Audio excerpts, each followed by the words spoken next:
شام کے 5 بج رہے تھے۔ کمرے کی کھڑکی سے ہلکی سنہری روشنی اندر آ رہی تھی۔ احتشام بیڈ پر لیٹا گہری سوچوں میں ڈوبا ہوا تھا۔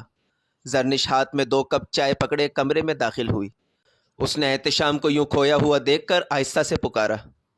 احتشام چونک گیا اور اس کی طرف دیکھنے لگا۔ زرنش نے ہلکی مسکراہٹ کے ساتھ 1 کپ اس کی طرف بڑھایا۔ زرنش نے نرمی سے کہا، کیا سوچ رہے ہو؟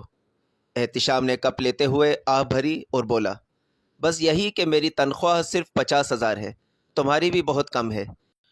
کرایہ، بلز، روزمرہ اخراجات، یہ سب کیسے سنبھالیں گے؟ زرنش اس کے قریب بیٹھی اور اس کے ہاتھ پر اپنا ہاتھ رکھتے ہوئے پیار سے بولی، تم اتنی فکر کیوں کرتے ہو؟ میں ہوں نا تمہارے ساتھ۔ ہم دونوں مل کر سب مشکلات کا سامنا کریں گے، اور یاد رکھو خوشی کے پل بھی ہم ایک ساتھ ہی گزاریں گے۔ پھر ہنستے ہوئے بولی، اب بس زیادہ سوچو مت، چائے پی لو، ورنہ ٹھنڈی ہو گئی تو دوبارہ گرم نہیں کروں گی۔ احتشام ہلکا سا مسکرایا۔ دونوں نے سکون سے چائے پینی شروع کی اور کمرے کا ماحول ایک دم پرسکون ہو گیا۔ رات کا وقت تھا۔ کمرے کی مدھم لائٹ نے ماحول کو نیم روشن کر رکھا تھا۔ گھڑی میں 10 بجنے کے بعد کا وقت دکھائی دے رہا تھا۔ زرنش سینڈو ٹی شرٹ اور پینٹی میں تھی۔ یہ اس کی رات کی ڈریسنگ تھی۔ آج وہ خاص طور پر رومانٹک موڈ میں تھی۔ احتشام بیڈ پر بیٹھا لیپ ٹاپ میں فری لانسنگ سے متعلق معلومات دیکھ رہا تھا۔ اس کی نظریں اسکرین پر جمی ہوئی تھیں۔ زرنش آہستہ آہستہ چلتی ہوئی اس کے قریب آئی۔ اس نے نرمی سے احتشام کا لیپ ٹاپ بند کر دیا اور شوخی سے بولی، میں اتنے رومانٹک موڈ میں ہوں اور تم ابھی بھی اس فضول لیپ ٹاپ میں لگے ہوئے ہو۔ احتشام مسکرایا اور پیار سے زرنش کی آنکھوں میں دیکھتے ہوئے بولا، فضول نہیں جان، فری لانسنگ کے بارے میں کچھ معلومات لے رہا تھا۔ سوچ رہا ہوں کچھ اضافی کما لوں تاکہ ہمارے خواب پورے ہوں۔ زرنش نے شرارت بھری نظروں سے اسے دیکھا اور نرم آواز میں کہا، میرے ساتھ خوبصورت لمحے گزارنے سے بڑا اور کیا ہوگا؟ احتشام نے زرنش کا ہاتھ اپنے ہاتھوں میں لیتے ہوئے مسکرا کر کہا، تم جانتی ہو نا میری زندگی کی سب سے بڑی کمائی تم ہو۔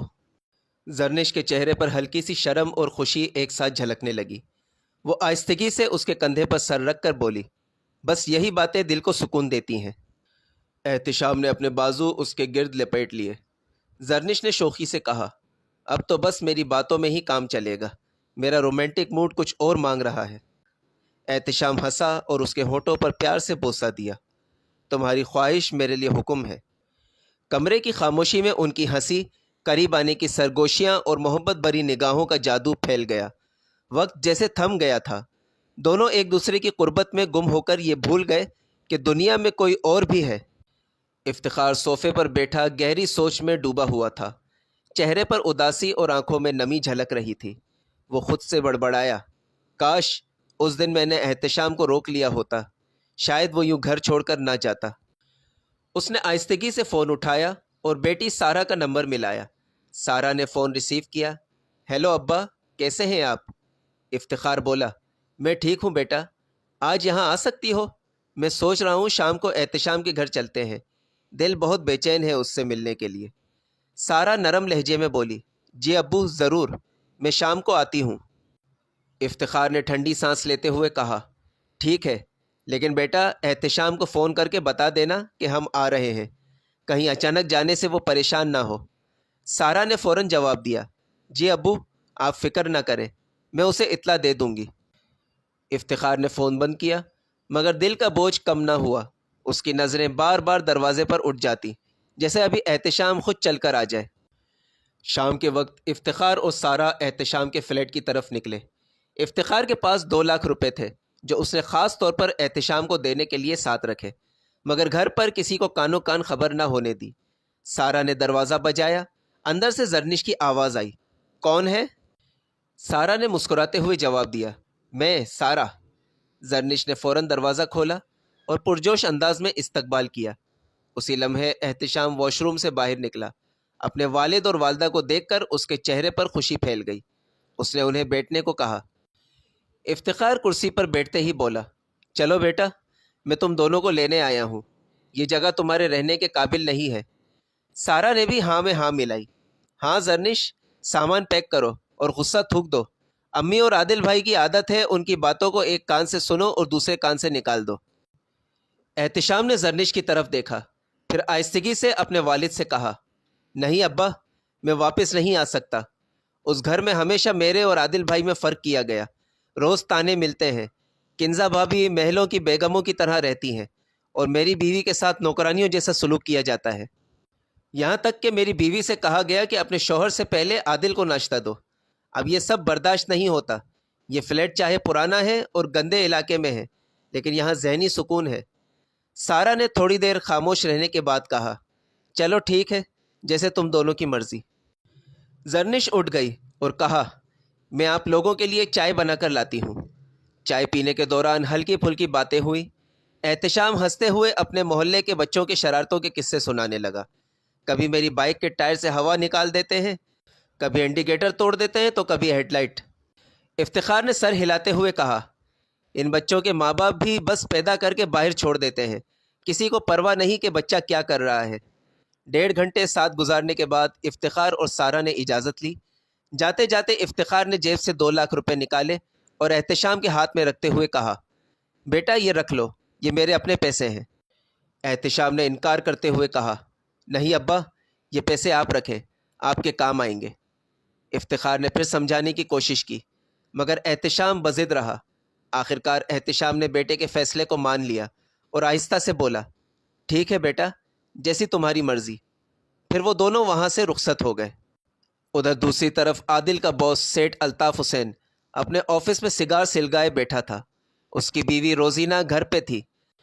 پارٹیاں، شاپنگ اور فاسٹ فوڈ اس کی زندگی تھی۔ نہ ورزش نہ خیال۔ حد سے زیادہ موٹاپا اس کی شخصیت کو بھدا بنا چکا تھا۔ الطاف حسین اکثر دل ہی دل میں بیزار رہتا۔ دروازے پر دستک ہوئی۔ میں آئی کم ان سر؟ یس کم ان، اس نے کہا۔ دروازہ کھلا اور اس کی سانولی رنگت والی پرسنل سیکرٹری اندر آئی۔ آتے ہی وہ میز کے سامنے کرسی پر بیٹھ گئی۔ الطاف حسین کے چہرے پر خوشی کی لہر دوڑ گئی۔ سیکرٹری نے شرارت سے کہا، سر کافی دن ہو گئے ہیں، ہم کہیں باہر نہیں گئے۔ الطاف حسین مسکرایا، چلیں گے میری جان۔ یہ کہہ کر اس نے سیکرٹری کا ہاتھ پکڑا اور اپنی طرف کھینچ کر گود میں بٹھا لیا۔ پھر اس کی گردن پر اتنا زور کا بوسہ دیا کہ نشان پڑ گئے۔ سیکرٹری نے ہنستے ہوئے کہا، سر آج کچھ زیادہ ہی رومانٹک ہے، لیکن لگ رہا ہے آپ سوچوں میں ڈوبے ہیں۔ الطاف حسین نے سگار کا کش لیتے ہوئے کہا، ہاں بس یہی سوچ رہا ہوں کہ ایک تم ہو اتنی پیاری، اتنی پرفیکٹ فگر، اور ایک میری وہ سو کالڈ بیوی۔ قسم سے لگتا ہے جیسے کسی بھینس کے ساتھ رہ رہا ہوں۔ سیکرٹری ہنسی اور بولی، میرا ہسبینڈ تو ہینڈسم ہے، لیکن آپ سے کم۔ دونوں اپنی اپنی شادی شدہ زندگی کو دھوکہ دے کر ایک دوسرے کے ساتھ وقت انجوائے کر رہے تھے۔ رات کے 11 بج رہے تھے۔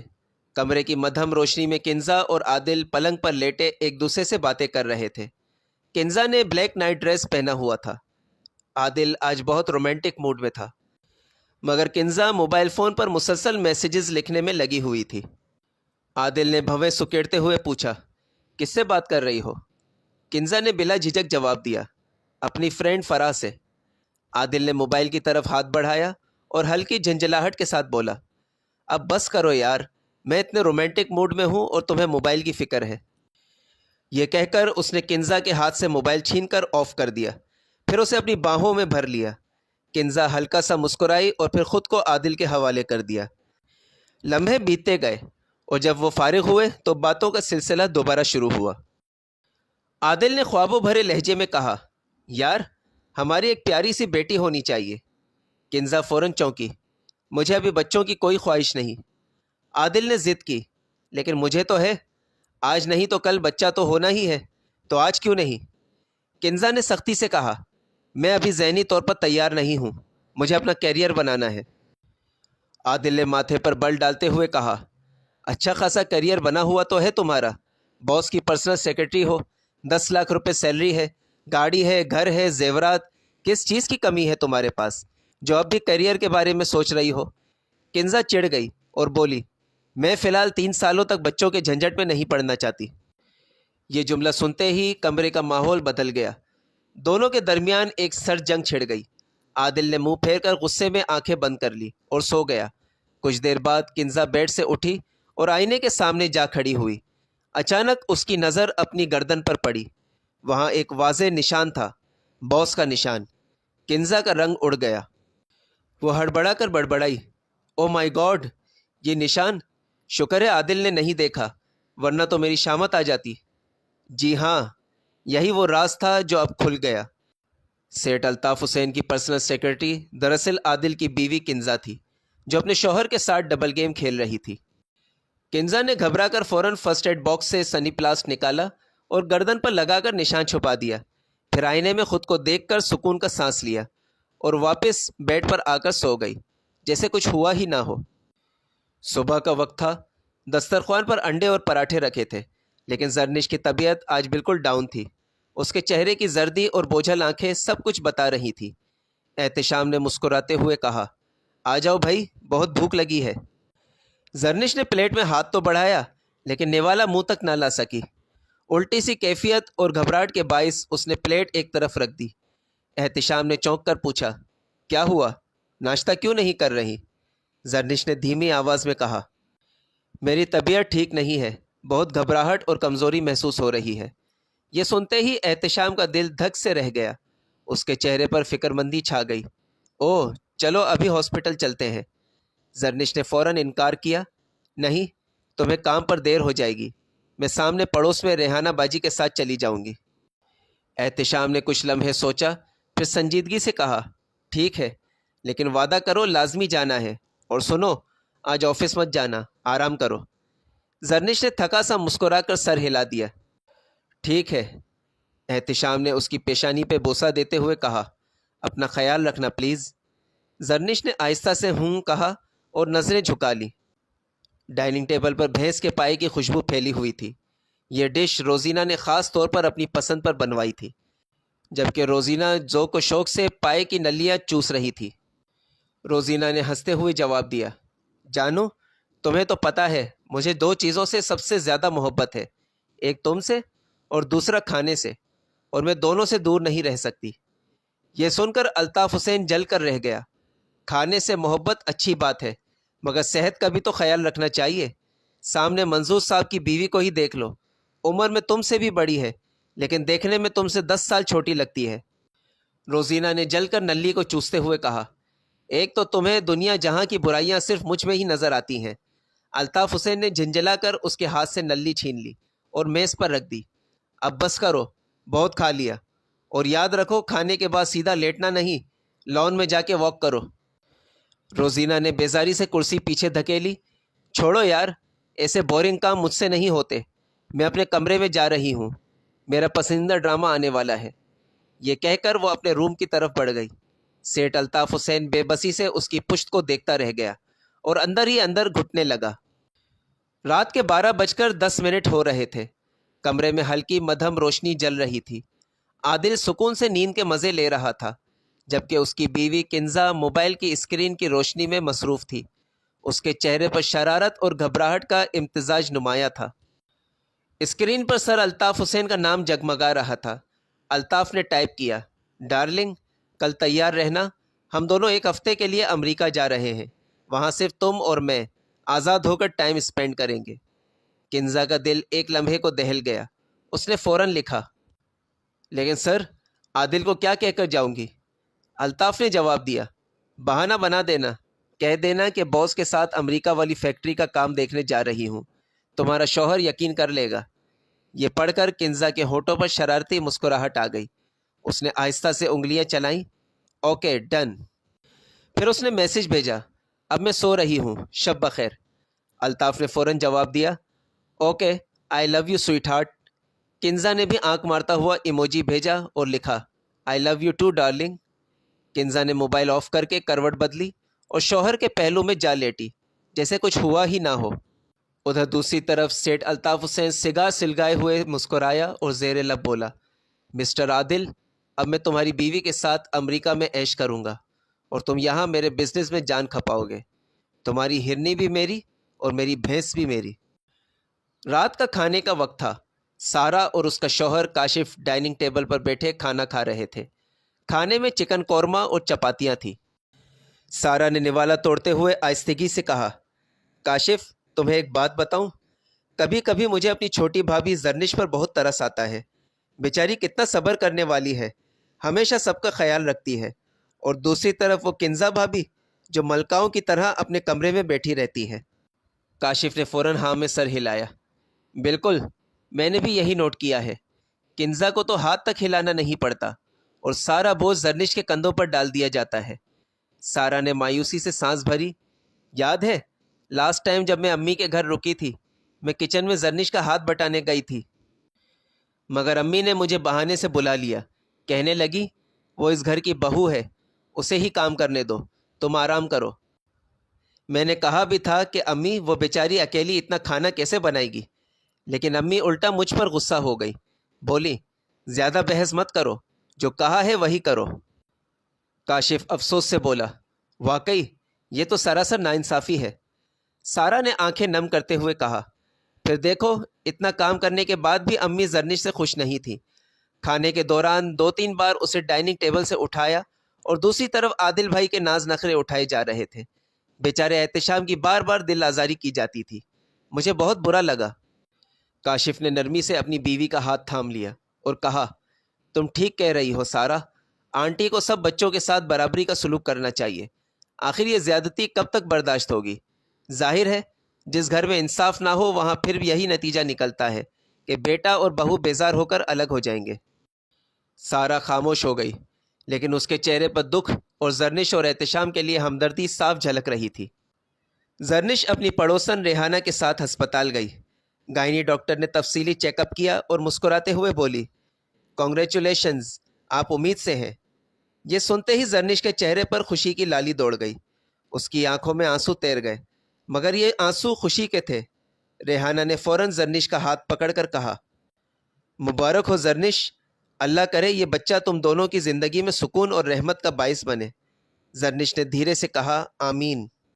دن کے 3 بجے تھے۔ زرنش نے بے چینی سے موبائل اٹھایا اور احتشام کا نمبر ملایا۔ دوسری طرف احتشام اپنے دفتر میں فائلوں اور ای میلز میں الجھا ہوا تھا۔ فون کی بیل بجی تو اس نے فوراً کال ریسیو کی۔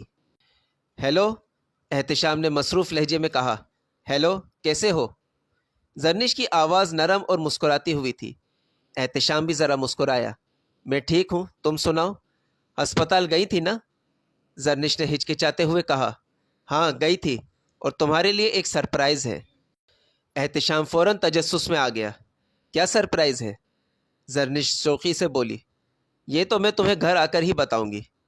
احتشام نے اصرار کیا، اچھا بات تو بتاؤ۔ زرنش نے فوراً اس کی بات کاٹتے ہوئے ہنستے ہوئے کال کاٹ دی۔ فون کے کٹتے ہی احتشام اپنی کرسی پر پیچھے جھک گیا۔ اس کے چہرے پر حیرت اور بے چینی صاف نظر آ رہی تھی۔ آخر زرنش مجھے کون سا سرپرائز دینا چاہتی ہے؟ وہ بار بار خود سے سوچنے لگا۔ شام کے 7:30 بجے دروازے پر ہلکی سی دستک ہوئی۔ زرنش نے اندر سے آواز لگائی، کون ہے؟ باہر سے تھکی ہوئی آواز آئی، میں ہوں، کھولو۔ زرنش نے فوراً دروازہ کھولا۔ احتشام اندر آیا۔ اس کے چہرے پر دن بھر کی تھکن صاف جھلک رہی تھی۔ زرنش نے نرمی سے کہا، جاؤ فریش ہو جاؤ، میں کھانا لگاتی ہوں۔ احتشام واش روم میں گیا، نہا دھو کر باہر آیا تو کچھ تازہ دم لگ رہا تھا۔ زرنش نے دسترخوان بچھا لیا اور کھانے میں آلو بینگن رکھے۔ دونوں نے سکون سے کھانا کھایا۔ کھانے کے بعد آدھے گھنٹے کے وقفے سے زرنش چائے لے آئی۔ دونوں نے ساتھ بیٹھ کر چائے پی۔ چائے ختم ہونے کے بعد احتشام نے زرنش کو دیکھتے ہوئے کہا، تو وہ سرپرائز کیا ہے؟ زرنش کے ہونٹوں پر ہلکی سی مسکراہٹ آ گئی۔ اس نے نظریں جھکاتے ہوئے کہا، تم بابا بننے والے ہو۔